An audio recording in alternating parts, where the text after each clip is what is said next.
আসসালামু আলাইকুম ভিউয়ার্স, আজকে আমি আপনাদেরকে তৈরি করে দেখাবো খুবই সহজে এবং অল্প কিছু উপকরণ দিয়ে তৈরি এগ বান রেসিপি, যেটা আপনারা বিকালের অথবা সন্ধ্যার নাস্তায় পরিবেশন করতে পারবেন। চলুন শুরু করা যাক। প্রথমে আমি এখানে 1 কাপ পরিমাণ কুসুম গরম পানি নিয়েছি। এরপর আমি এখানে দিয়ে দেব 2 চা চামচ চিনি।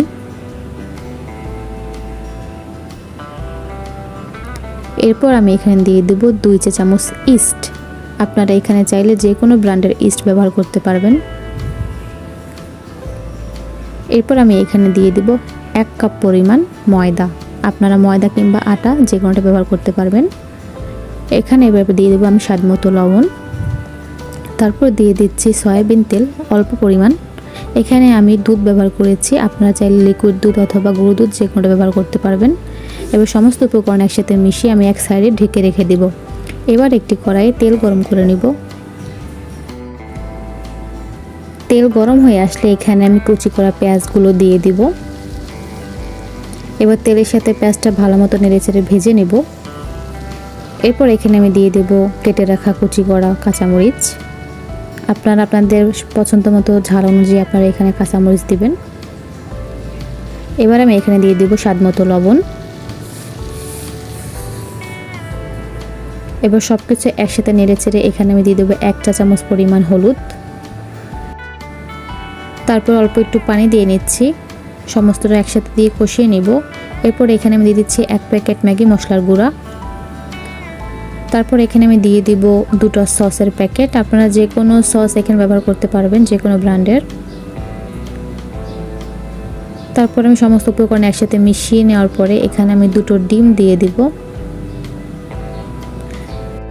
এবার সব কিছু একসাথে মিশিয়ে নেব। ডিমটা যখন ভাজা ভাজা হয়ে আসবে তখন বুঝতে হবে আমাদের ডিমের পুরটা ডান। আমার ডিমের পুরটা তৈরি হয়ে গেছে। 10 মিনিট পরে ফিরে আসলাম। দেখুন আমার ডোটা সম্পূর্ণ ফুলে কতখানি হয়েছে মাশাআল্লাহ। এখন আমি হাত দিয়ে ভালো মতো এই ডোটাকে মুথে নেব।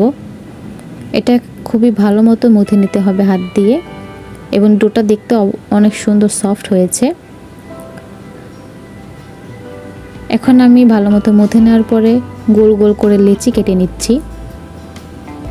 দেখতেই পাচ্ছেন আমি কীরকম লিচি কেটে নিচ্ছি। আমি প্রত্যেকটি লিচিতে ডিমের সেই পুরটা দিয়ে নিয়েছিলাম, বাট সেটা আমি আপনাদেরকে দেখাতে পারছি না, তার জন্য আপনাদের কাছে দুঃখিত।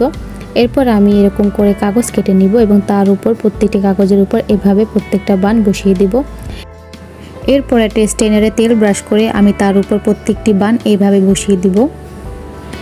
এরপর আমি লিচিগুলোর উপর দুধ ব্রাশ করে দিচ্ছি। আপনারা চাইলে হাত দিয়ে এভাবে করে দিতে পারেন।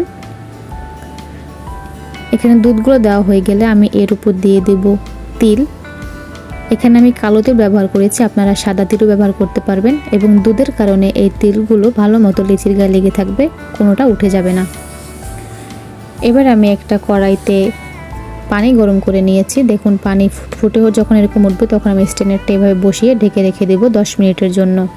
10 মিনিট পর ফিরে আসলাম। দেখতেই পাচ্ছেন আমার প্রত্যেকটা লিচি ফুলকো ফুলকো হয়েছে এবং দেখতে অনেক সুন্দর হয়েছে মাশাআল্লাহ। এখন পরিবেশনের পালা। আমি এটি চায়ের সাথে সার্ভ করেছিলাম বিকেলে।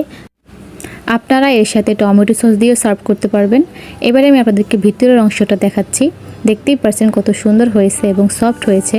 ডিমের পুরটার কারণে দেখতে অনেক সুন্দর হয়েছে। সো আমার ভিডিও আপনাদের ভালো লেগে থাকলে অবশ্যই আমার চ্যানেলটি সাবস্ক্রাইব করে আমার পাশে থাকবেন। ধন্যবাদ।